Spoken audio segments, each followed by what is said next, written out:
우리 하나님 말씀 우리 함께 봉독하겠습니다. 오늘 출애굽기 33장 말씀입니다. 출애굽기 33장 1절부터 마지막 23절까지 다 읽어야 하는데 우리 7절부터 11절까지 말씀만 봉독하겠습니다. 출애굽기 33장 7절로 11절까지 말씀 우리 함께 봉독합니다. 모세가 항상 장막을 취하여 진 밖에 쳐서 진과 멀리 떠나게 하고 회막이라 이름하니 여호와를 앙모하는 자는 다 진 바깥 회막으로 나아가며 모세가 회막으로 나아갈 때에는 백성이 다 일어나 자기 장막문에 서서 모세가 회막문에 들어가기까지 바라보며 모세가 회막에 들어갈 때 구름 기둥이 내려 회막문에 서며 여호와께서 모세와 말씀하시니 모든 백성이 회막문에 구름 기둥이 서 있는 것을 보고 다 일어나 각기 장막문에 서서 예배하며 사람이 자기의 친구와 이야기함 같이 여호와께서는 모세와 대면하여 말씀하시며 모세는 진으로 돌아오나 눈의 아들 젊은 수종자 여호수아는 회막을 떠나지 아니하니라. 아멘. 제가 지난주 금송아지 말씀을 드렸습니다. 사람들이 금송아지 만드는 일을 하는데 놀라운 일을 했다고 했습니다. 다 금 목걸이, 금 반지 다 내놓으라고 하니까 두말하지 않고요, 다 내놨습니다. 제가 이해가 안 된다 그랬죠. 지금도 제가 앉아서 혹시 금 반지 내놓으십시오 그러면 아무도 안 내놓을 겁니다. 목사님 뭐 이유를 설명하십시오. 다 얘기할 겁니다. 그런데 이 사람들은 말 한마디 토를 달지 않고 금반지, 금 목걸이를 다 내놓기 시작을 했습니다. 너무 익숙한 거죠. 원래 그것으로 금송아지를 만드는 일을 했던 사람들이기 때문에 익숙함으로 그 일을 한 겁니다. 그래서 금송아지는 익숙함으로 만들었습니다. 그래서 익숙하면 사람들이 하는 일이 있는데 금송아지를 만듭니다. 우리는 익숙함으로 사는 사람들이 아닙니다. 우리는 천국을 향해 가죠. 천국을 갔다 오신 분, 아무도 갔다 오신 분이 없기 때문에 우리는 익숙하지 않습니다. 그래서 천국은 익숙함으로 갈 수 있는 사람들이 아니고요, 천국은 말씀 따라가며 가는 길입니다. 그래서 말씀 따라가는 나그네입니다. 그래서 익숙함으로 사는 사람이 내는 소리가 금송아지 만들고 부르는 소리인데 이 소리가 싸우는 소리같이 들린다라고 했습니다. 여러분, 천국은 익숙함으로 갈 수 없고요, 한 번도 가본 일이 없기 때문에 그 길은 익숙함으로 가는 거 아니라고 제가 말씀을 드렸습니다. 그래서 이 32장에 나오는 금송아지 만드는 일의 정반대가 뭐냐면 주님 만나는 길, 천국 가는 길입니다. 자, 그리고요, 그래서 사람들이 우상을 만들기 시작합니다. 금송아지의 특징이 뭐냐면 금송아지는 말을 하지 않는다. 지금도 누굴 제일 싫어한다고요?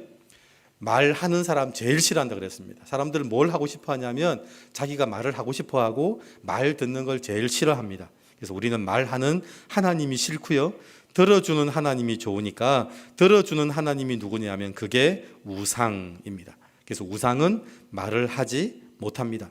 자, 그렇게 살면, 말하지 못하는 우상을 가지고 살면 우리는 반드시 못하는 게 있습니다. 그게 뭐냐면 광야를 벗어나서 가나안으로 가는 일은 절대 할 수 없습니다. 그래서 광야는 말씀 따라가며 벗어나야 하는 것, 그게 광야입니다.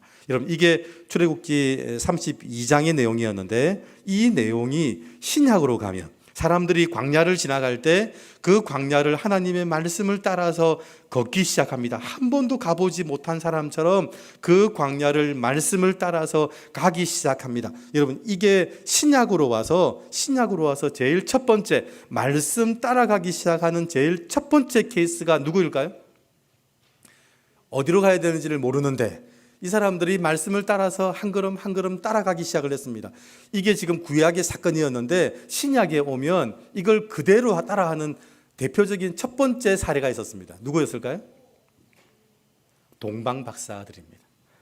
여러분, 동방박사, 오늘 크리스마스 성탄절은요, 동방박사들은 메시아가 어디에 태어나는지를 몰랐던 사람이고요, 그 메시아를 따라 찾기 위해서 말씀을 따라간 사람들이 이 동방박사들이었습니다. 여러분, 이게 실제로 이제 나타나기 시작을 한 겁니다. 제일 첫 번째 케이스가 동방박사들이었습니다. 자, 그러면 이 동방박사들이 어떻게 그렇게 따라가게 되었는지에 대해서 구약이 설명을 하고 있습니다. 여러분, 따라가는 게 쉬울까요? 어려울까요? 어렵습니다. 직장도 가야 되고 일도 해야 되고 아이들 학교도 보내야 되고 어디를 갔다 온다는 일이 쉬운 일이 아닌데 이 동방박사들이 그걸 따라가기 시작했습니다. 그런데 어떻게 하게 되었는지에 대한 이야기가 나오기 시작합니다. 여러분, 33장에 보시면요, 이제 이스라엘 백성들의 역사가 이제 구분되기 시작하는데 시내산 이전과 시내산 이후로 나누어지기 시작합니다. 오늘 이 32장까지가 시내산에 있었던 기간이고요, 33장부터가 시내산을 떠나기 시작을 하는 겁니다. 이스라엘 백성들 역사를 시내산 이전과 시내산 이후로 나누게 되는데 그 나누게 된 가장 결정적인 사건이 하나 있습니다. 그 내용이 33장 5절입니다. 33장 5절. 시내산에 머물러 있었던 것, 시내산을 떠나기 시작했던 것. 근데 떠나게 된 계기가, 떠나게 된 허락하신 하나님이 허락하신 이유가 5절에 나옵니다. 5절 같이 한번 읽을까요? 시작. 여호와께서 모세에게 이르시기를 이스라엘 자손에게 이르라. 너희는 목이 곧은 백성인즉 내가 한순간이라도 너희 가운데 이르면 너희를 진멸하리니 너희는 장신구를 떼어내라. 그리하면 내가 너희에게 어떻게 할 것인지 정하겠노라 하셨습니다. 6절. 이스라엘 자손이 호렙산에서부터 그들의 장신구를 떼어내니라. 시내산 이전과 시내산 이후의 차이가 뭐냐면요, 장신구를 떼어내기 시작을 했습니다. 여러분, 장신구를 떼어내는 것, 그게 시내산 이전과 이후로 나누어집니다. 여러분, 장신구, 그 금은 보석으로 할 수 있는 일이 한 가지였습니다. 뭐였죠? 금송아지 만드는 거였습니다. 이스라엘 백성들이 금반지, 금목걸이, 그 보석을 가지고 할 수 있는 일은 딱 한 가지였는데 그게 금송아지 만드는 일이었습니다. 그 말은 이제 장신구를 다 떼어나라는 말은 이제 믿음으로 할 수 있는 걸 보게 해주겠다는 겁니다. 금송아지 따라가는 게 아니고요, 믿음으로 할 수 있는 걸 보여주겠다. 그래서 시내산 이전과 이후로 이스라엘 백성들이 나누어지기 시작합니다. 동방박사들이 자기들이 있던 곳을 떠나서 메시아를 만나러 출발할 수 있었던 이유가 뭐냐면 자기들은 그 장신구 가지고 있는 것에 묶여 있는 사람들이 아니었기 때문에 그렇습니다. 그래서 장신구와 함께 할 것인지 하나님과 함께 할 것인지를 구분하는 것, 그 구분이 출애굽기 33장이 시작되는 것입니다. 그래서 시내산 이전에는 사람들이 자기들이 누구인지를 드러내는 게 뭐냐면 이 장신구와 함께함으로 금송아지를 만들어내고 우리가 얼마나 멋있고 강한 민족인지를 드러내려 했던 것이 시내산 이전이었습니다. 근데 시내산 이후부터는요, 성막과 함께함으로 우리가 하나님과 함께 공동체를 이루며 살아가는 민족인가를 드러내기 시작을 합니다. 32장, 33장의 차이가 뭐냐면 앞에는 내가 가진 것으로 힘을 가지고 살겠다, 뒤에는 내가 하나님의 믿음으로 살겠다고 하는 그 기준입니다. 제가 남한군 선교를 갈 때 저희 식구들도 갔다 왔는데 저희는 한 가지 가진 게 있었습니다. 뭐였냐면 제가 가덕교회 와서 목사 안수를 받으면 위임을 받으면서 사람들이 다 와서 축하금을 주고 가더라고요. 그 돈이 300만 원이었습니다. 얼마나 든든한지. 여러분, 통장 안에 한 300만 원 들어있으면요 뿌듯하거든요. 저는 가덕교회 사역이 딱 구분되더라고요. 제가 남아공 선교를 가기 전과 후로 구분되는데 가기 전에 통장 300만 원, 갈 때 300만 원 다 틀었습니다. 300만 원을 다 틀어도 모자라더라고요. 우리 식구들 5명이 가는데 1,700만 원이 들더라고요. 1,700만 원 드는데 300만 원 틀었습니다. 그리고 한 가지 하나 더 제가 의지하는 게 있었습니다. 차가 있었습니다. 이 차를 팔면 한 350원 받겠다 그랬는데 제 친구, 저희 그 동기 목사 아버님이 대구에서 장로님이신데 그 중고차 센터를 하세요. 비싸게 팔아주겠다, 사주겠다는 거예요. 350만 원 주시겠다는 거예요. 올라갔더니 하나하나 지적할 때마다 50만 원씩 갚기 시작하시더라고요. 50만 원 준다 그러시더라고요. 50만 원에 팔고 왔습니다. 제 사역이 그렇더라고요. 여러분, 시내산 이전과 이후로 나누어지는데 여러분 뭔가를 가지고 계십니까? 이게 뭔가 든든합니까? 하나님께서 하신 일이 있습니다. 든든한 것 다 내려놓게 하시더라고요. 그래서 그때부터 한 일이 뭐냐면 통장 트는 일이었습니다. 다 통장 털고 하나님께서 또 채우시고 그럼 또 통장 털고, 그게 이 광야를 걸어갈 때 장신구로 할 수 있는 일은 한 가지밖에 없더라고요. 여러분, 광야에서 금은 보석으로 할 수 있는 일이 뭐가 있습니까? 할 수 있는 일은 한 가지밖에 없더라고요. 금 송아지 만드는 겁니다. 그거 바라보면 든든한 겁니다. 여러분, 금, 은, 목걸이, 반지 이것만 보다가요, 금 송아지를 한번 보십시오. 얼마나 든든하겠습니까? 금 송아지 보기만 해도 얼마나 든든하겠습니까? 하나님께서 그것을 구분하기 시작했는데, 시내산 이유가 언제냐면 그 장신구를 떼어내는 일부터가 이제 믿음의 걸음을 걷기 시작했더라고요. 그래서 동방 박사들이 이제 예루살렘을 향해서 오게 된 상황을 알겠더라고요. 아, 이 사람들이 다 장신구를 떼어놓기 시작을 했구나. 그거 생각하면 절대로 그 걸음 못 걸을 텐데, 장신구 떼어내기 시작할 때부터 동방 박사는 예수님 메시아를 만나러 출발하기 시작을 했습니다. 자, 그리고요, 이스라엘 백성들은 지금 무엇을 앞두고 있냐면 가나안 전쟁을 앞두고 있습니다. 그 앞에서 이스라엘 백성들이 얼마나 강한가를 보이려 하지 않고 그들이 하나님과 함께 살고 있는가를 보이고 있는 겁니다. 전쟁을 앞두고 있으면 뭐가 필요할까요? 돈이 필요하죠. 돈.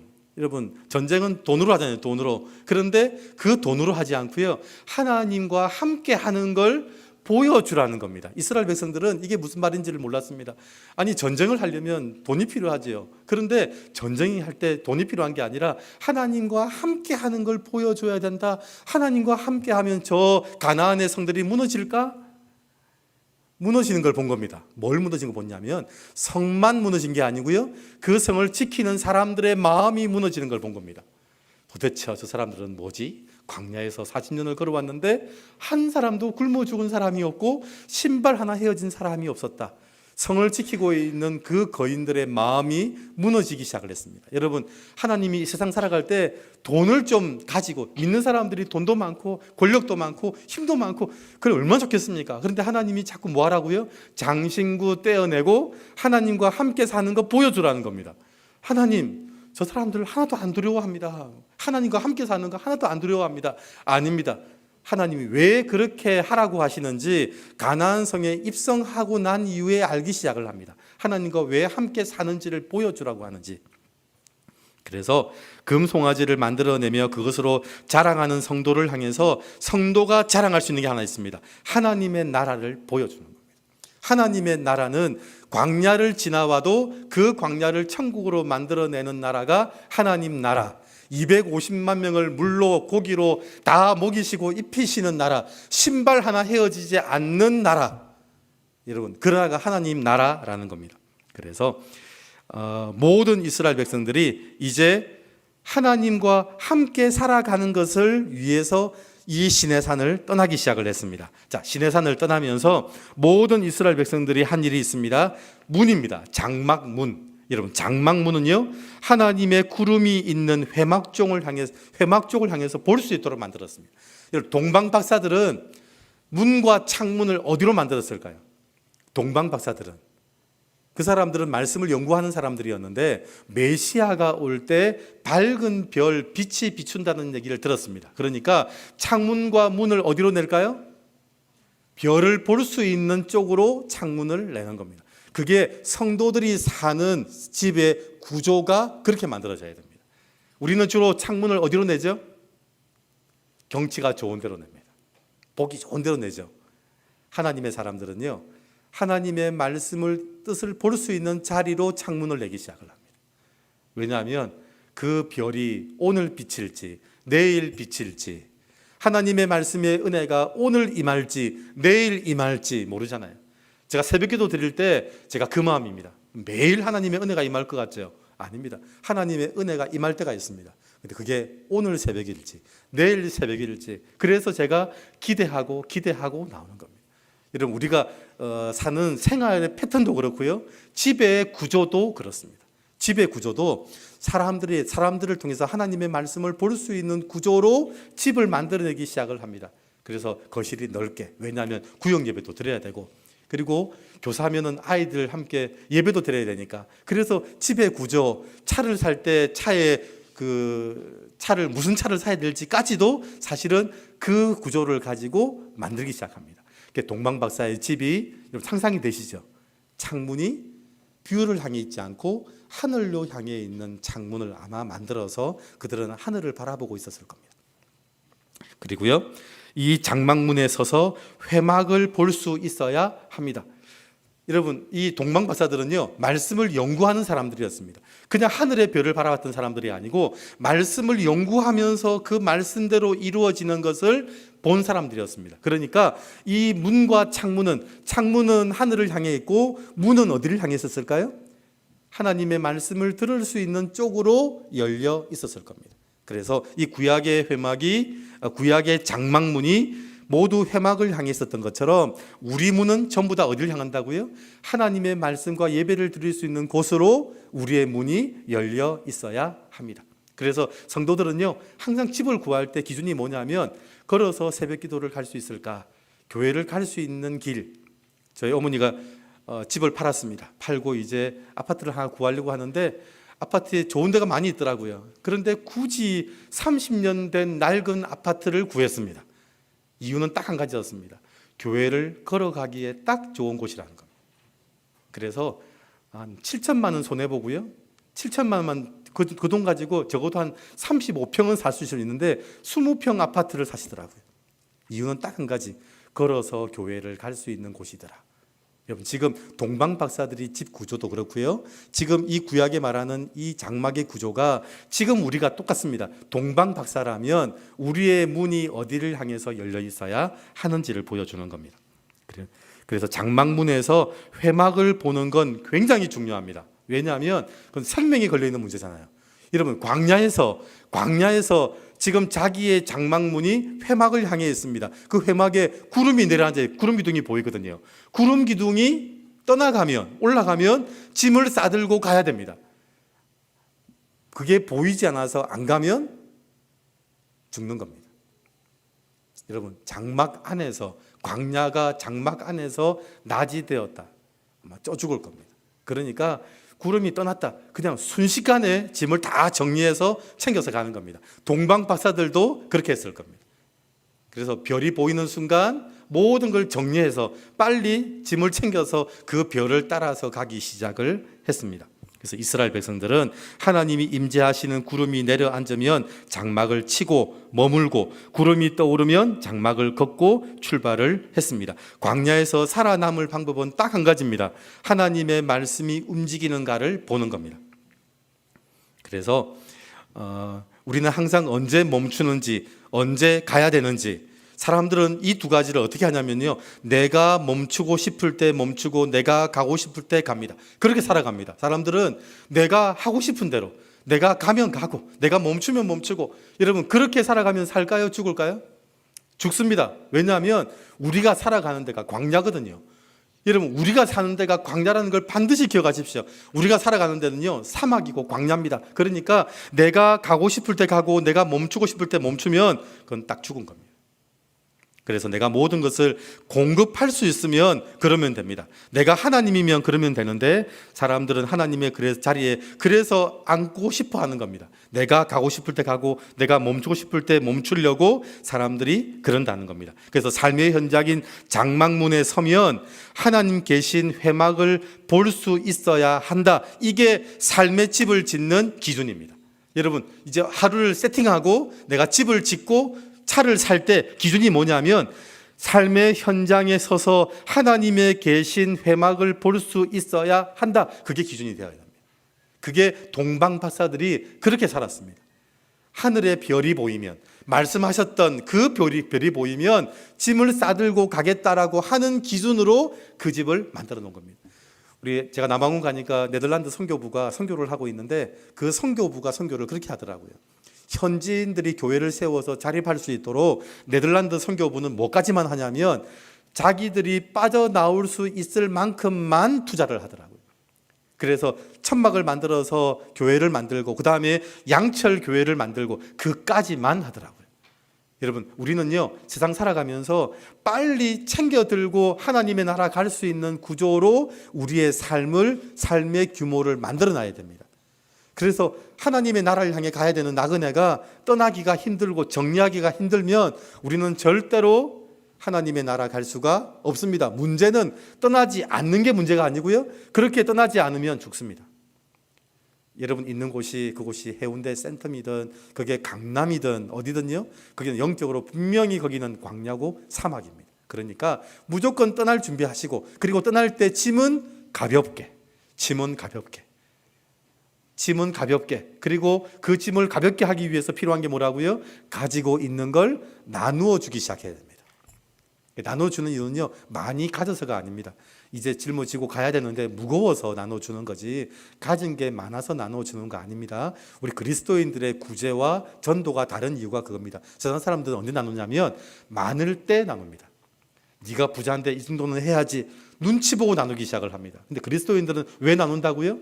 가진 게 많아서 무거워서 걸어가지 못할 것 같으니까 그때부터 나누기 시작을 하는 겁니다. 어떻게 하든지 나누어야 내 짐이 가벼워지기 시작하거든요.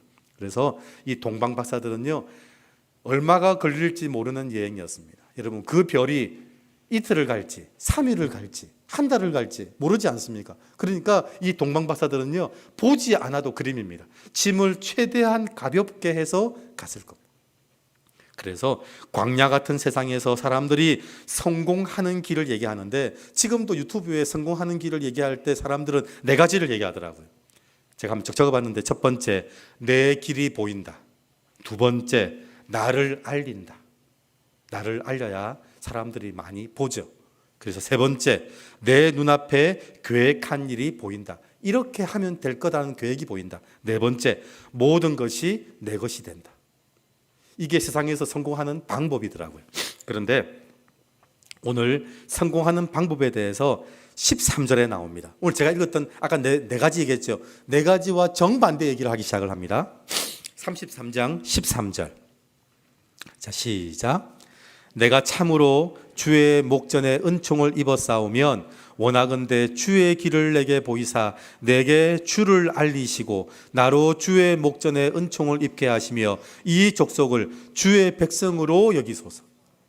아까 세상에서 성공하는 방법 제가 말씀드렸죠. 세상 사람들이 뭐라고 얘기하냐면, 내 길이 보인다, 나를 알린다, 내 눈앞에 계획한 것이 보인다, 모든 것이 내 것이 된다. 그런데 오늘 13절에는요 뭐라 하신다고요? 주의 길을 내게 보이사. 주님의 길이 보인다. 두 번째, 누굴 알린다고요? 주님을 알린다. 세 번째, 주님의 계획하심이 보인다. 네 번째, 내가 주님의 백성이라고 사람들이 말한다. 정반대죠. 세상 사람들이 성공하는 비결에 대해서 이 13절은요 정반대 얘기를 합니다. 여러분, 광야에서 살 수 있는 방법은요, 주님의 길이 보이고 주님을 알리고 주님의 계획하심이 보이고 내가 주님의 백성이라고 사람들이 말한다. 여러분, 저는 첫 번째를 제가 믿을까요? 두 번째를 믿을까요? 저는 두 번째를 믿습니다. 사람들은 자기들이 생각하는 이 네 가지가 이루어지면 내 인생은 성공했을 거라고 생각을 합니다. 내 인생은 이제부터 쉼이 있을 거라고 생각을 합니다. 그런데 그 네 가지를 이루어 본 사람은 아무도 없습니다. 그렇죠? 그 네 가지를 이루어 본 사람은 아무도 없습니다. 이 네 가지로 살면 쉼이 있을 거라고 생각하고 있는 거지, 추정하고 있는 거지, 그 네 가지를 가지고 이루어 본 사람은 아무도 없습니다. 그런데 하나님은요 250만 명을 광야에서 실제로 이 네 가지를 하게 하심으로 쉼을 누리게 하신 분입니다. 250만 명은 어떻게 쉼을 누렸냐면 주님의 길을 봤고요, 주님을 알리게 되었습니다. 나중에 가나안에 갔더니 가나안 모든 사람들이 주님을 알더라고요. 하나님을 알더라고요. 그리고 세 번째, 주님의 계획하심이 보입니다. 왜 광야로 인도했지? 가다 보니까 왜 광야로 인도했는지 하나님 계획이 돌아서면 보이기 시작하는 거예요. 네 번째, 내가 주님의 백성이라고 사람들이 말한다. 가나안의 그 거인들이 왜 마음이 무너졌다고요? 저 사람들이 하나님의 사람들이다. 저 사람들이 하나님의 사람들이다. 여러분, 이 네 가지, 하나님은 250만 명을 광야에서 실제로 쉼을 누리게 하신 경험이 있으신 분입니다. 누구 말이 맞을까요? 저는 제 인생의 쉼을 누리고 싶습니다. 그렇게 되면 쉼이 있을 거야 라고 추측하는 그 생각에 저는 인생을 걸 마음이 없습니다.